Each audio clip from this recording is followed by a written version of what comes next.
You are listening to the Horse Radio Network, part of the Equine Network family. What a beautiful day for horses in the morning. You are listening to the number one horse podcast in the world. Here is your entertaining look at the horse world and the people in it.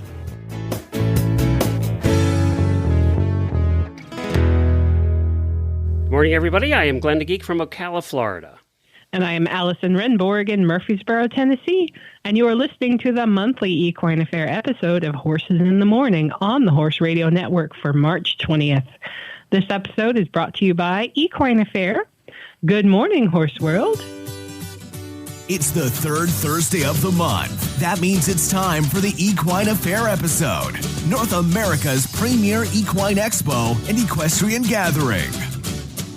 Well, it's 1 month away. Less than a month, actually. Less than a month away. Are you panicked? Yes. Are you totally panicked? I am not panicked. Okay. I'm happy. I'm going to say that with a pure confidence, and you can know that I'm lying. Well, I'm excited. This is going to be the first time that Ashley is attending, and you all know if you're listening to this show probably who Ashley is. She's kind of my assistant here at Horse Radio Network, and she's going to be there helping out the whole weekend. And plus, it's her first time going to this Equine Affaire in Ohio, so I'm excited for that. You got to show her the ropes. You got to show her all the cool stuff. I do have to show. Yeah. Are you going to take her to Fantasia? We got to make sure you guys go. Oh, yeah. We didn't even talk about that yet. So, yeah. Well, yeah, we need to. I'm thinking about it. Okay. I'll get you. Thank you. Appreciate it. So we're going to be doing a listener meetup. We're very excited. We always do one every year, and it's going to this year be on Friday night. We usually do it Thursday, but we wanted more people to be able to attend. So we're going to do it Friday night, and it's going to be at 7 o'clock at the Cheesecake Factory in Polaris. That's actually where my hotel is. So it's right across the street, and I think that's where we did it last year, actually. So if you want to, I'll put a link in the show notes. There's a Facebook page started for the HRN Auditor Meetup Dinner, and you can reply there and also put a reminder on your calendar. But we'd love to have you, and we'd love to meet you. And unfortunately, Allison has a job at Equine Affaire, and she can never attend, but you'll be there in spirit. I'll be there in spirit. If you had it on Thursday night, I might be able to, but I can't.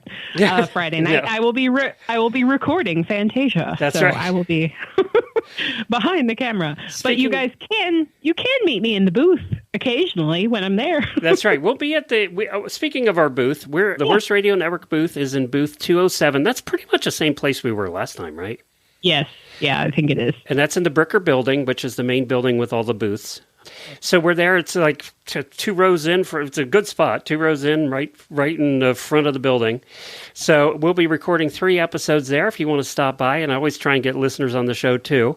But definitely stop by and say hi. As I said, Ashley and I will both be there. So it's going to be fun. We're going to be doing 3 special episodes of Horses in the Morning. What is it? Thursday, Friday, Saturday, or Friday, Saturday, Sunday? I can't remember.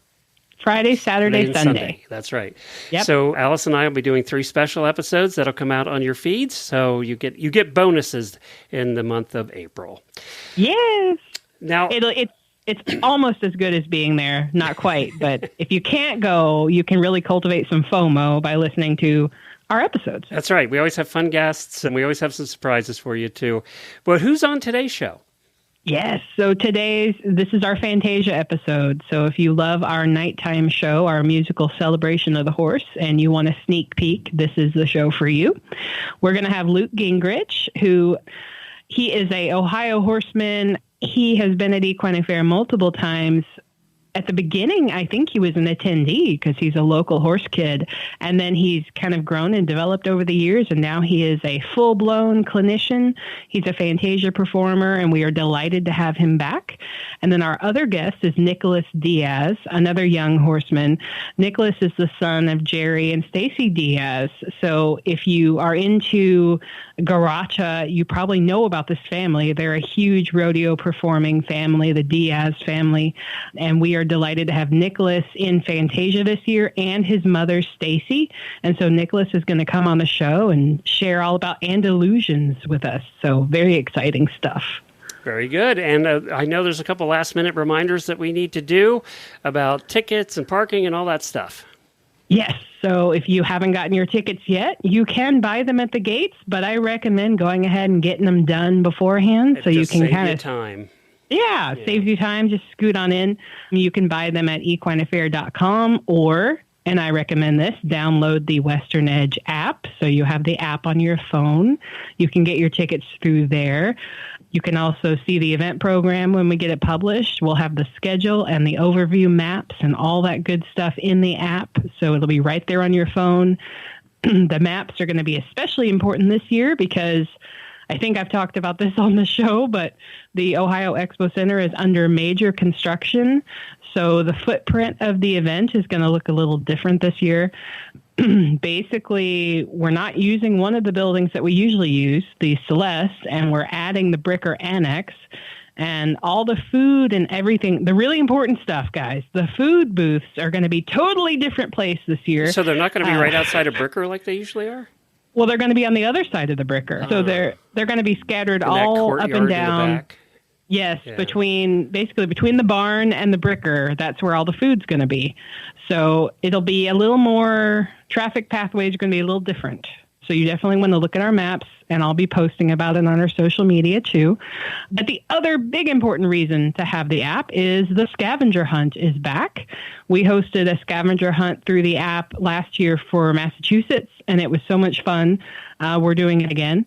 And you can actually start playing that now because I've got all kinds of little things in there like take a photo with you and your horse and post it, and you can get points, take polls, do trivia and all that stuff. So get as many points as you can before you go to the event. And then once you're at the event, there are certain things in the scavenger hunt you have to do at the show to earn points. And whoever gets the most points wins a cool prize package of Equine Affaire branded swag and bragging rights. So make sure you play the scavenger hunt because I worked really hard on it, okay? And it's fun. It's just fun to do that. It's another way to interact with everybody and everything that you see at the show. So it's a whole new way to explore Equine Affaire, and I hope you enjoy it. Are there Fantasia tickets still left? Oh, yes, there are. Make sure you get them. Saturday, as you guys know, always sells out, especially sometimes it sells out at the show. Sometimes it sells out before the show. So make sure you get your tickets. Yeah, I think last year it sold out before. Yeah. Friday night's also very popular, and Thursday night is a good night to go because it's a little bit quieter. We have fewer crowds, and so if you like a little space, go on Thursday. But if you like a big crowd and lots of people, lots of energy, Friday and Saturday are your nights to go. All right, very good. Well, we're going to go to our first guest. Luke Gingerich is coming up. But first, Sentinel Horse Feeds knows there's no horse like your horse, and nobody gets their quirks, emotions, and unique personality better than you do. Just like you understand your horse inside and out, Sentinel's expert nutritionists understand their individual dietary needs. With a wide selection of formulas, Sentinel Horse Feed has something for every life stage and every activity level. Their 100% extruded nugget formulas are packed with naturally wholesome ingredients crafted for your horse's whole body well-being. Discover the difference of feed that's purposefully made and perfectly fit for your horse. Visit feedsentinel.com/your horse to learn more or to find a retailer near you. That's feedsentinel.com/your horse. And we love Sentinel around here because they are the sponsors of the Breed Bonanza too. Oh, wow. So make sure you come. Yeah. Okay. Cool. The Breed Bonanza, that's happening on Sunday. And so make sure and they'll have a booth in the trade show. So make sure you visit Sentinel at the trade show so you can thank them for sponsoring the Breed Bonanza and for sponsoring our show and check out some really cool supplements. All right, very good. Well, Luke Gingerich is coming up first, and we had him on this show on Horses in the Morning like a year or two ago because he had this Liberty and bridleless riding video that went crazy and went viral, and I love his bridleless riding. He's incredible. I first saw him perform at my very first Fantasia that I got to go to back in 2018. And I was so taken with him and his gorgeous quarter horse, Rio, that I wrote a story about him back in my equine journalist days. And then since then, it's been so cool to watch his career grow and develop. He now has an amazing facility that he built with the help of his family on his property in Plain City. And he teaches and performs private clinics, and he goes to expos shows like ours. And so we're just thrilled to have Luke at Equine Affaire this spring. He'll also be in Fantasia. So with no further ado, let's talk to Luke. Well, hi, Luke. Welcome back to the show. Thank you. Thank you for having me back. Happy to be here. So I guess the biggest news is since the last time we talked, you have gotten married. Sure have. That has been some pretty big news. Big life change. Congratulations. Yes. Thank you. Thank you. It's been great. Big adjustment, but it's awesome. Married life is great. Well, tell us about her. We want to know. Yeah. So, yeah, Kaylee, she is an eventer.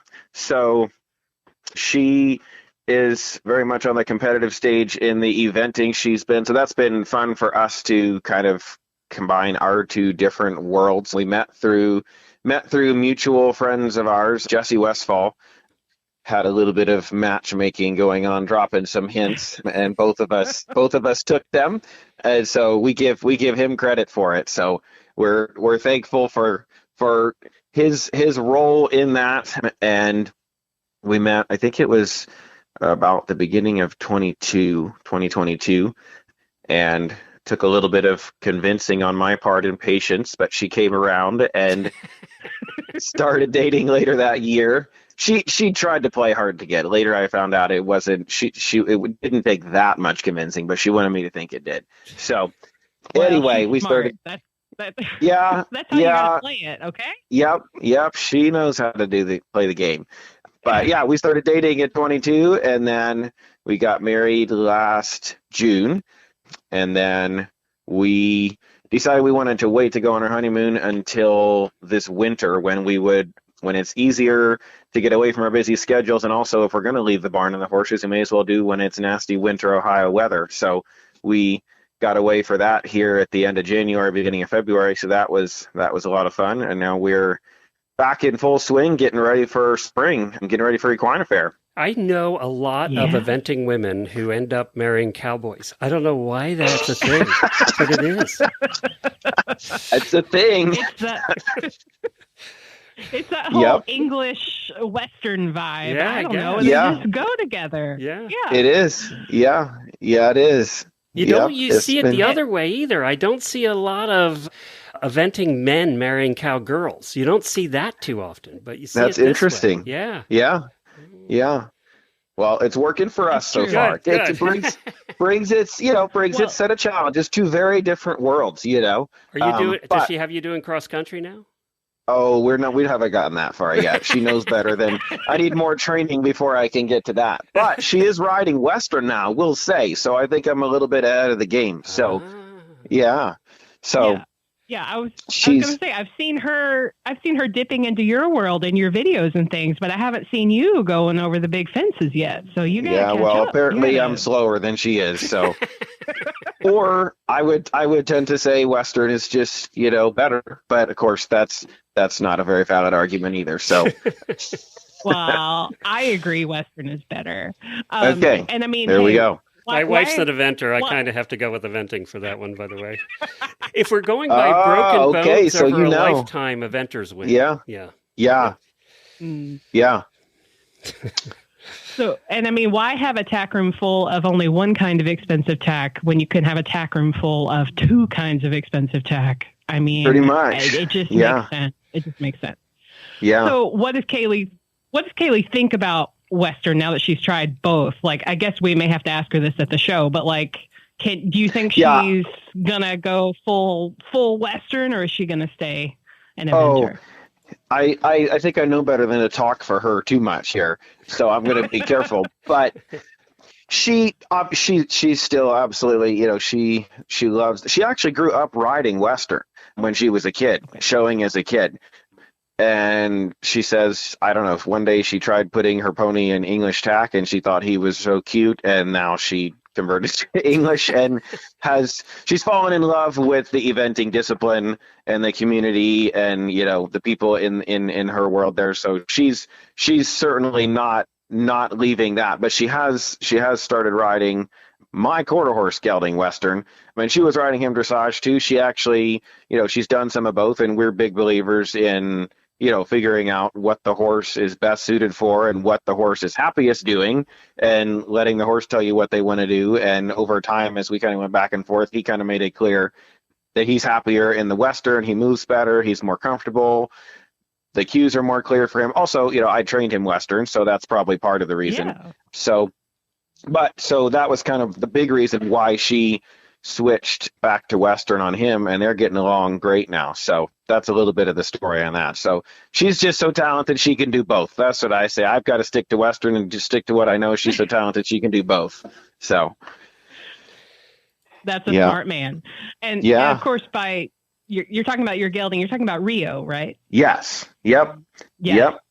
So when we first met, or when I first heard of you, and then I, inveigled you in an interview for a story, you only had the one horse. You had Rio, and he was the one you were training and focusing on. And now your life has just exploded. I mean, you have 3 or 4 horses. You have that gorgeous facility that you have built.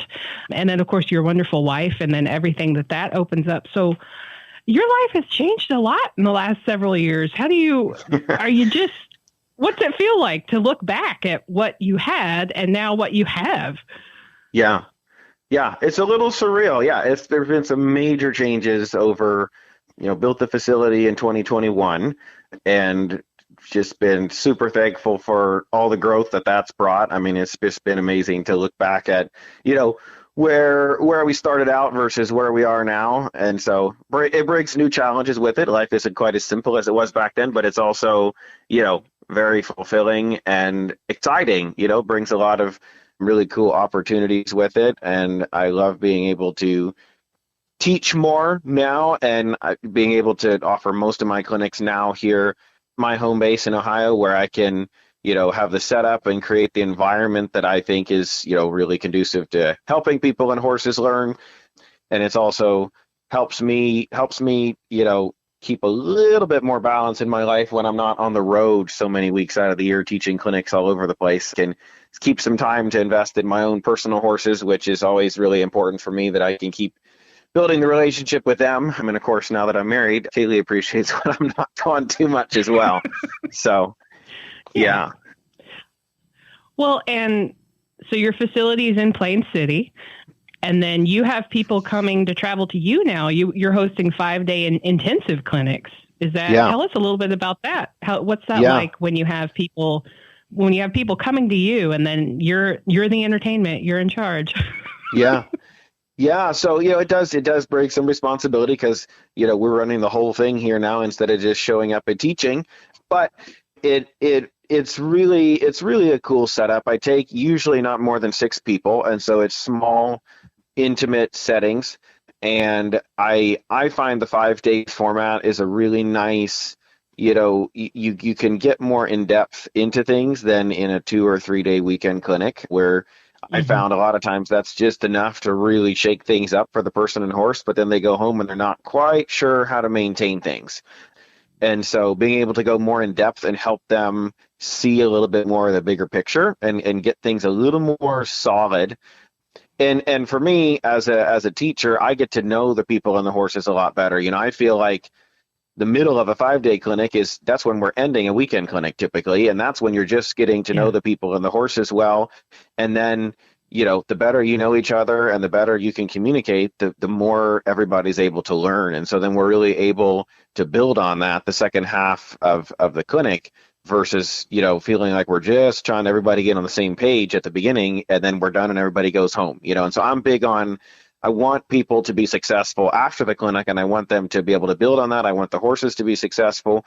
And so I find it really helps us be able to do more of that, to where they can carry on what they've started, and then also, keep coming back. We offer discounts for people that come back for multiple clinics in a year, and so we can keep building on things. Yeah, so it's been a really, really cool format. Took a little bit of time to kind of figure out the best. I've done 2 weeks. I've done 1 week. I find the 5-day is a really nice length. 2 weeks is a long time. There's some benefit, but that's also a long time for the horses and the students and me. Yes. Yeah. Well, in 5 days, it's like summer camp, right? It's like a summer camp intensive for adults. Yep. Mm-hmm. Yeah. Yeah. So what are you what are you teaching? What are you teaching these days? What's your focus when you have these clinics? Are you teaching people to get into Liberty? Are you doing bridleless? What are you guys working on? Yeah, boy, that's a big question because I'm getting into all kinds of stuff these days. So, I specialize in the Liberty work, but to me, there's a lot of different styles of Liberty work, and Liberty work means different things to different people. And to me, I think, I view the Liberty work as a foundation for a lot of other directions that people may want to go. And so my groundwork, usually we're starting with groundwork in the clinic, and that's building up towards Liberty work for some people. To me, I think, I'm big on being clear about like the relationship with a horse doesn't inherently change whether you're working on a halter and lead with a horse or you're working at Liberty, or whether you're working in a bridle or whether you're working bridleless. It makes it more apparent when you take tack away, and it can hold the person more accountable. But it's what's important to me is that somebody doesn't feel like, well, if they don't want to go perform in Liberty work or do super advanced Liberty work, I can't help them, because I think it spans a lot more than that. And so I have people from Western backgrounds, English backgrounds, dressage, reining, people that just want to, hang out with their horse and figure out how to communicate better, trail riding, competitive. We kind of go all over the place. And so usually the first part of the clinic, if it's new students, we focus on groundwork and see how far they want to go with that. And then either we progress towards more of the Liberty work, or then a lot of times we get into a lot of ridden work later on in the clinic. And just talk, we focus on how to communicate with horses in a way that, communicate with their mind instead of just communicating with their body, show them how to use their bodies in a more healthy way. And I always have a strong emphasis on dressage principles in the foundation, whether they want to go towards Western disciplines, English disciplines, wherever that goes. And if they want to go to anything like jumping or anything like that, I very quickly hand them off to Kaylee. Yes, hand them to the eventer. You want to talk to her, not me. Yep. And then vice versa. If they want more groundwork and more advanced groundwork, she might hand them off to me. So it's fun. It's fun going back and forth. So you're offering some clinics at Equine Affaire this spring, next month. Yes. I can't believe it. Coming up very quickly. Very quickly. And so I know I looked at your topics and I was thinking the body language awareness, that is something you use so clearly with your horses. If we watch you work, we can see you move your body in certain ways, and we see them respond to that. And I was curious, like, you're at the expert level, but is there a beginner-friendly tip or an exercise that you could give our listeners about just being aware of how you hold your shoulders or how to move your arms, or what can we do to be more aware and to communicate with our horses better? Yeah. And we're going to get, like you said, I've got quite a few clinics and presentations there. We're going to get a lot more into that. I'm going to have a lot of my students coming with me to help demonstrate various stages of things. And so I'm excited to share more about, hands-on stuff about what we can be putting into practice. But one of the biggest things that I find, with new students, people that, if we're looking for a starting point, is I would say one of the biggest thing that's missing is just simply intention and clarity, meaning, if the person doesn't know what they're looking for, the horse doesn't know what they're looking for. And that's a big word that encompasses a lot of things, but intention and focus, and so being aware that when we're looking for something, like if we're talking body language and we're moving our body in a certain way, that we keep that intention there until the horse is able to find the answer we're looking for. And then when they find the answer, we remove that intention. We don't stare our horses down. We don't keep making commotion with our body. We don't keep moving towards the horse, away from the horse. Horses communicate strongly with body language. And so when people don't understand how to release intention or their focus or apply it, horses get really confused because they can't see a clear pattern as to what's when we're working, when we're not, when we're asking, and then they start to tune out. And that's where a lot of people run into problems, is they say, my horse doesn't pay attention to me, and they're distracted, they're pushy, whatever, but it's the horse is trying to cope by tuning out the person because they can't understand the intention and the purpose that they're going for. So that would be one of the biggest things I see. And so go ahead. Oh, sorry. Being intentional about how you move with your horse, communicating more clearly, not just kind of flopping around or like not paying attention to how you're moving yourself.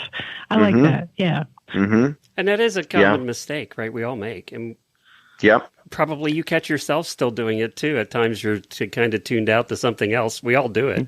Yep. Yeah. Yeah. That's your horse will be quick to remind you. Yeah. Yes. Yeah. So you're in Fantasia this year, right? Yes. And looking forward to it. And you're not going to tell us what you're going to do, are you? Probably not. It's probably going to have to be a bit of a surprise. I tried to sneak into that one, Allison. I didn't work. So. Ah, darn. I will say it's definitely going to be different than what I've done in the past there. I can say that for sure. So there's a little teaser for your listeners because I know that's what you're looking for. I'm not going to give it all away, but definitely going to be different. How much do you guys that have done Fantasia, which is the nighttime act and it's very popular and it sells out every time. Do you guys really go all out because that's the place where you get to play? Mm-hmm. I mean, do you really think about this and put a lot of time into making it, cooler than last year? Oh, yes. And there's just a tremendous amount of preparation that goes into it, at least for me anyway. And we want it to be cool. We want it to be engaging. We want it to be entertaining. But for me, it's always even more of a priority for me is making sure I do the homework to set my horses up for success, to be able to be, have a good experience in that environment, because Fantasia is a big environment. It's loud. Well, there's people are there lights. To have a good time. They're cheering. Yeah. And so drinking. There's all kinds of different horses there in the warm-up area, so it's a big environment. And so it's really important to me. I have my horses for a long time. They're my partners. They're my long-term friends. And so if I'm trying to do this over years after years, I need to make sure I set them up for success when they go into an environment like that, because if not, they're going to remember that the next time I try to go back to a similar environment. And so I spend a lot of time trying to set them up for success emotionally, physically, mentally, to be able to do what we're looking to do there. And to me, the focus is always, I want people to be entertained and inspired, but I want them to see horsemanship when I'm in Fantasia. I want them to see communication. I want them to see partnership. And I want, I love music and I love horses. And so when I can put those two things together in one place, that's about as good as it gets for me, and that's what Fantasia is about. And so I spend a lot of time picking out my music, choreographing my routines, figuring out what music goes with the maneuvers that I want to do and how that fits the horses, and trying to, for me, it's always a balancing act. How can I help it be as engaging and inspiring for people watching, but at the same time, make sure it's a good experience for my horses and make sure I'm not asking more than what they're physically or mentally capable of, so that it's just as rewarding and confidence building for them too. So there's definitely a lot that goes into it for sure. Yeah. And then you'll also be able to see Luke at for the clinics he's doing. They'll be on the schedule. You can find them there. But how can people follow you, stay up to date on all of your clinics and all of that stuff? Yeah, so those are going to be, we post all of those on my Facebook page, Luke Gingerich Horsemanship, as the dates are released. And then we also have those on my website, gingerichhorsemanship.com. We keep those all on the upcoming events page there, so you could find all of the dates and events, clinics we're having coming up right there. Very good. Well, we'll look forward to seeing you, your lovely wife, and your ponies in just a month, actually. Sounds great. Yeah. We're looking forward to it. Well, Chewy is your one-stop horse shop, from feed and supplements to supplies, medications, and more, delivered straight to your barn. With fast, free shipping on orders over $49 and the convenience of AutoShip, you'll never have to worry about running out of the brands you trust and the products you need. You can count on Chewy to keep your barn stocked and your horse happy. Start shopping today at chewy.com/equine. That's chewy.com/equine. And next up is... We have Nicolas Diaz, who is a fifth-generation horseman and a performer. He has traveled all over the United States and Canada, performing at the most prestigious horse shows in the world alongside his very famous parents, Jerry and Stacy Diaz. If you've heard of the Diaz family, yes, this is those Diazes. Nicolas has been riding since he was just 3 days old, and at age 16, he started his own Andalusian breeding business, and today he owns some of the best Andalusian bloodlines in the United States and Spain. And we are delighted to get to see Nicolas in Fantasia next month, and also his wonderful mother, Stacy, will have an act of her very own in our show. So with no further ado, let's welcome Nicolas, and we're going to chat with him. Well, good morning, Nicolas. Welcome to our show. Good morning. Thank you for having me here. I'm very excited to be on the phone with you and talk horses. That's what it's all about. That is what it's all about. And I understand you are on the road right now with horses behind you heading to an appearance, right? Exactly. And that is exactly how we'd like it to be. Always on the road with our horses doing something. Our life revolves around them. So when horses are with us, we feel right at home. Yeah. And where are you guys based? So we're from New Braunfels, Texas, and a nice town right between San Antonio and Austin. That's where that's home base for us. We have our farm there where myself and my father and my mother, we all work together and have our horse operation there where we raise Andalusians and we train them. And have you always been an Andalusian family? Because I understand you are a fifth generation horseman and performer. So this is something that's in your blood. It's in your tradition. Has it always been Andalusians, or have you ever worked with others? So the Andalusian horse is a breed that's very special to us now. All of our main show horses are Andalusians at this point, with the exception of a quarter horse and a mini. Those are the only ones that are outside the Andalusian breed currently. But they're a breed that's been very special to us, and we have so many of them, and we love them. They're a very strong breed. They have a lot of heart, and of course, they're very pretty to look at as well and to work with. But my father, he's sitting right next to me. He's driving, but he grew up in San Antonio where they did the charro style of riding, and his father, Pepe Diaz, was one of the pioneers that brought the charro style of riding here to the U.S. after working with the president of Mexico. And it's not the harsh style of riding. It is the classic traditional style of riding a bridled horse and having good training. So that is my father's background, and he was a competitor as well. But he started performing and doing performances, and at the time, in the 80s, he would ride and use whatever horses he had available. He used a lot of quarter horses and a lot of other mixes of horses that they raised and trained themselves. And on my mother's side, she came from the background of raising American white albino horses. And they would use those for their Wild West shows and Liberty acts on the circuses and the Roman riding, trick riding. So they would use those horses for that. So we have a wide background of horse breeds that we've used in the shows over the years, and they're all talented in their own ways, and they're all special to us in their own ways. But most recently, we've really come into having the Andalusians. They're very heartful horses, and we love the presence that they give in the ring. So we love showcasing some of the old styles of riding that come with those breeds as well.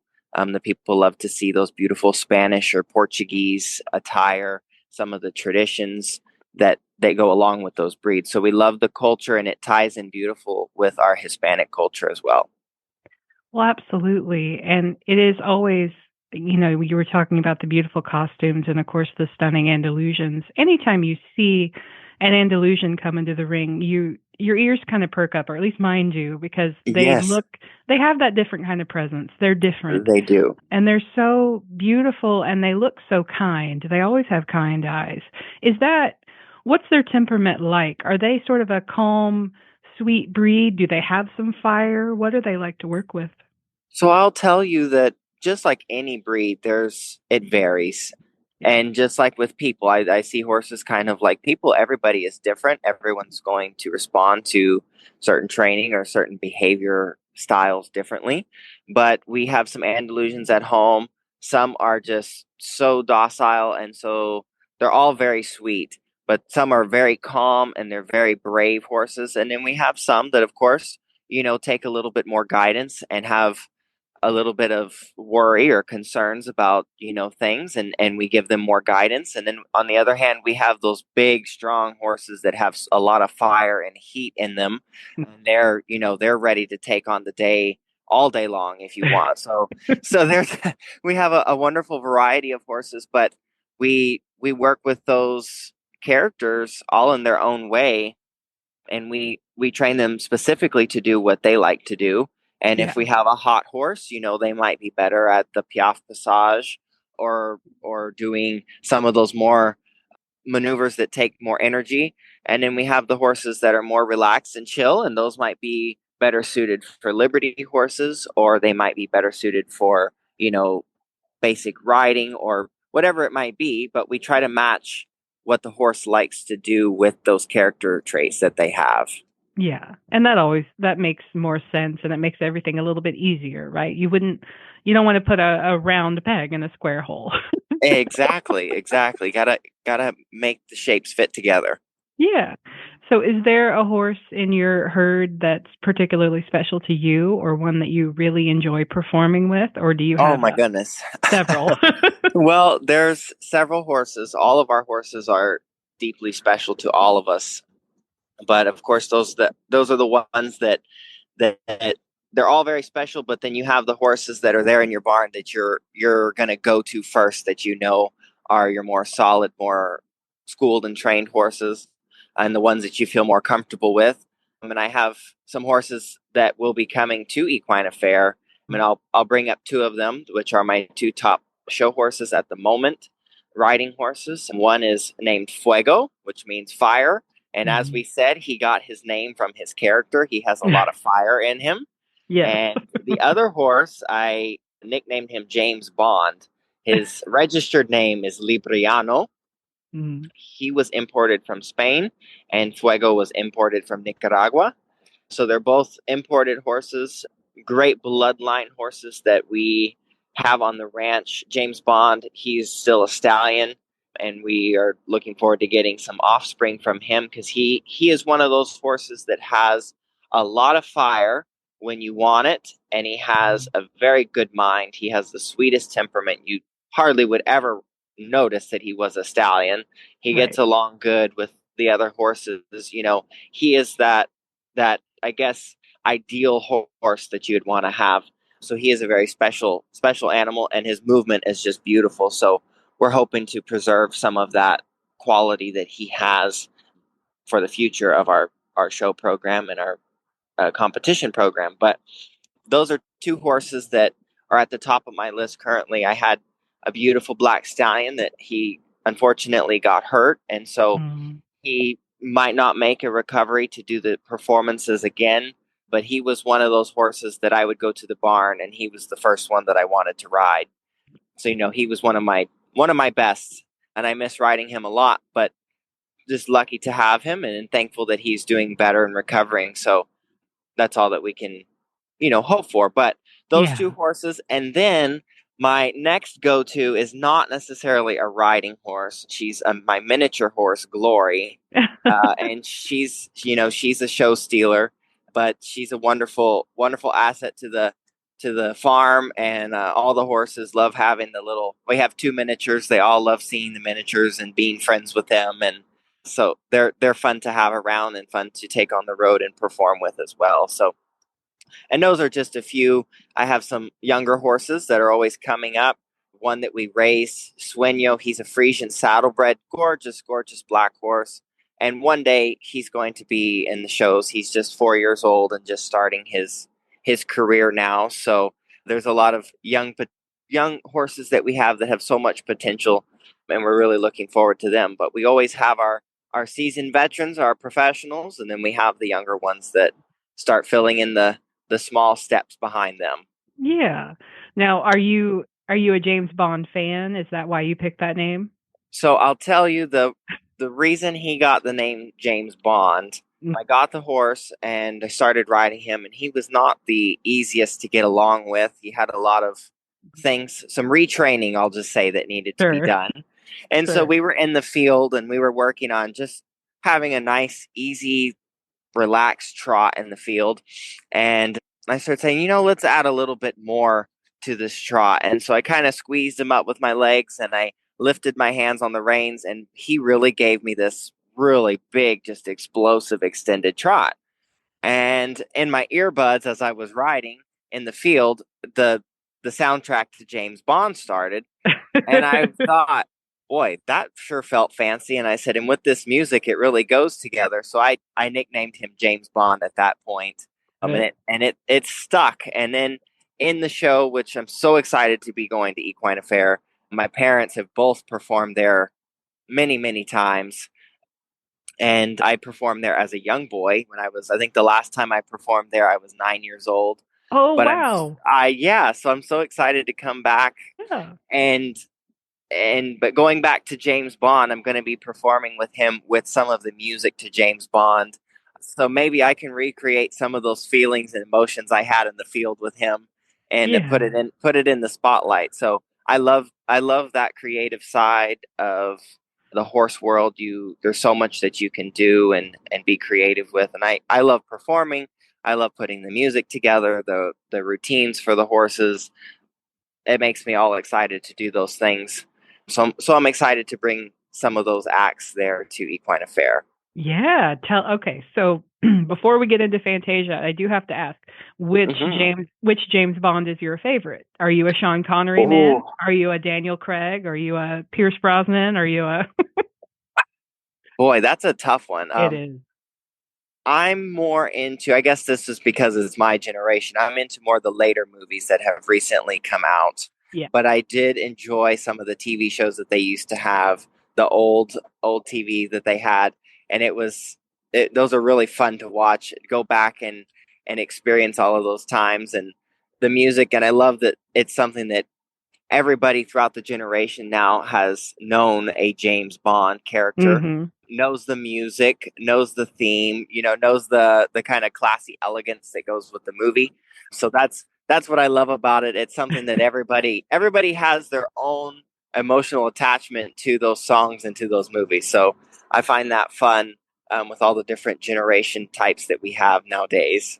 Yeah, and it's going to be so fun during Fantasia when you bring out your James Bond, because you're absolutely right. Every generation has their favorite or they're familiar with the others. I grew up watching it with my dad. It's what he enjoyed. So I'm a Sean Connery buff, but I also love Daniel Craig, who is, of course, today's James Bond. Yes. So, but yeah, so tell us about your performances in Fantasia. You're coming back after many years because you were 9 the last time. You're coming back now as a grown up. Tell us a little bit about what you've got in store for Fantasia. Well, of course, we're excited to be showcasing some of our top A-list performances that we have. We have about 18 different acts that the three of us can do separate, individually, or together. So we have a wide variety of different themes that we love to showcase throughout our travels over the country. But the ones that we're bringing to the Fantasia show, the first one is James Bond that we discussed with my horse, James Bond. And he's going to be doing a high school dressage maneuver show with some tricks in there. And he's very flashy. And I think the audience is really going to love him because he's such a magnificent animal. And then the next performance that we're going to have, my mom is going to be joining me, and she performed there many years ago, Roman riding her 6 white horses. Wow. So she came back with my father, and they've done numerous acts together, but she's going to be coming back and bringing her black Andalusian stallion to work at Liberty. And they are, over the years of anything that I've seen, and I'd say this not to be biased because she's my mom, but it is something very magical and special when they're working together. Her and that horse have a incredible connection, and she has some beautiful costuming that she wears with him, and the horse is dressed to match her, and it's just and the music's just beautiful. And when you see it all together, you just can't take your eyes off of them. So Yeah. I'm so excited, and the young girls really look up to my mom and what she does with the horses, all of them. But of course, the young girls, they see her in the beautiful dresses, and they wanna go out there and be like what she does with her horse. And that's what it's all about for her and for us, is to be inspiring for those younger kids and the younger generation. I know growing up that I was, and still to this day, but I'm very honored and proud to be an inspiration to a lot of those younger kids that wanted to do something similar as to what I was doing with their horse, and they were getting to see that it was possible and that it can be done, and that you can enjoy horses no matter what age you are. So that's what we love to bring to our performances. We bring a lot of heart and passion in the performance ring with us as well. It's not just about doing a job. It is about bringing your heart and your passion and what you love to do with the horse into the ring every time you enter. Absolutely. And in the third performance is something that I won't give it all away, but I'll give some hints as to what it's going to be. This will be Fuego's performance with myself, and it'll be showcasing the artistry of La Garrocha that the Spaniards use in Spain with the long pole they use for sorting cattle. And I'm going to be doing it's a traditional, but it has a little bit of a twist to it. And I won't give it away because they asked me not to give it away. It'll be a big surprise.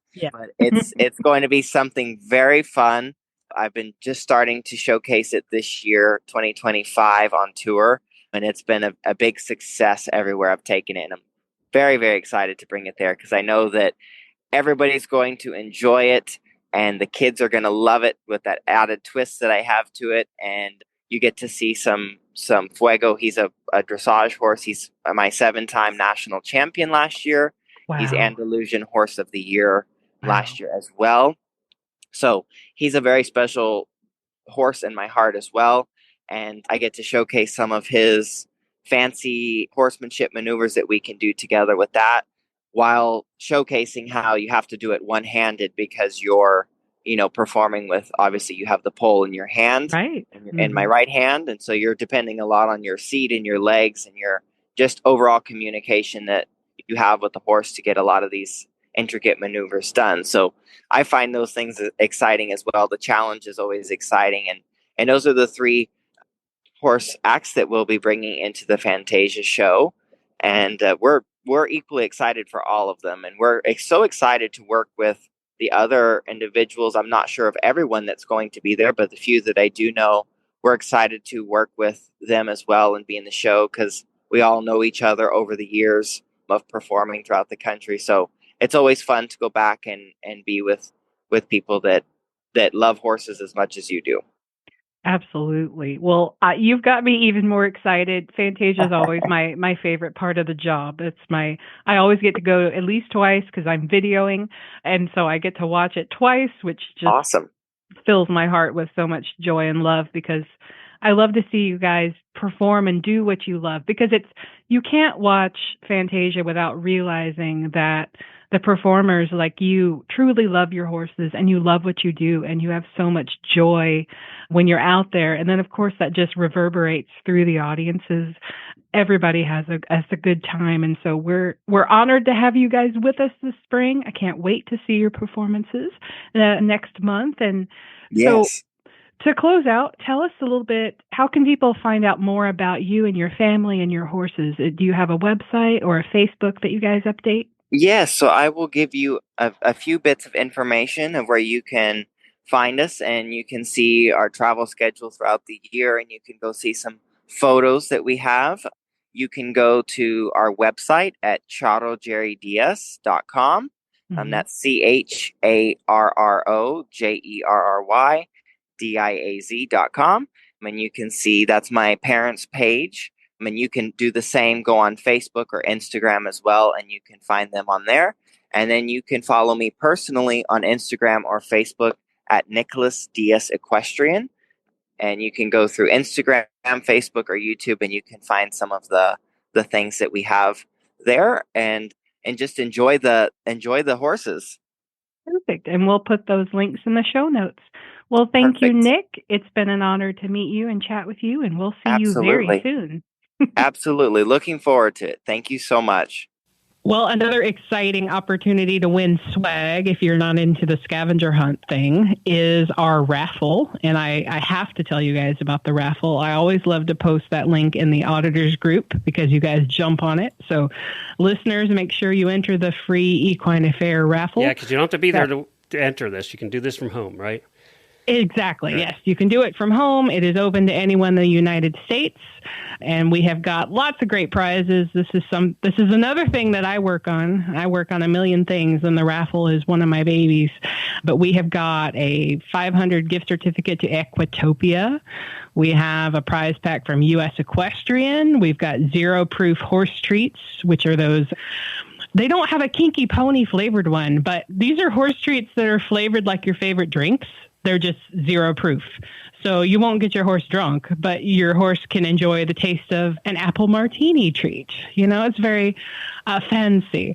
And then Triple Crown Nutrition, Espana Silk Natural Grooming Products, gorgeous mirror from October Design Equestrian Decor.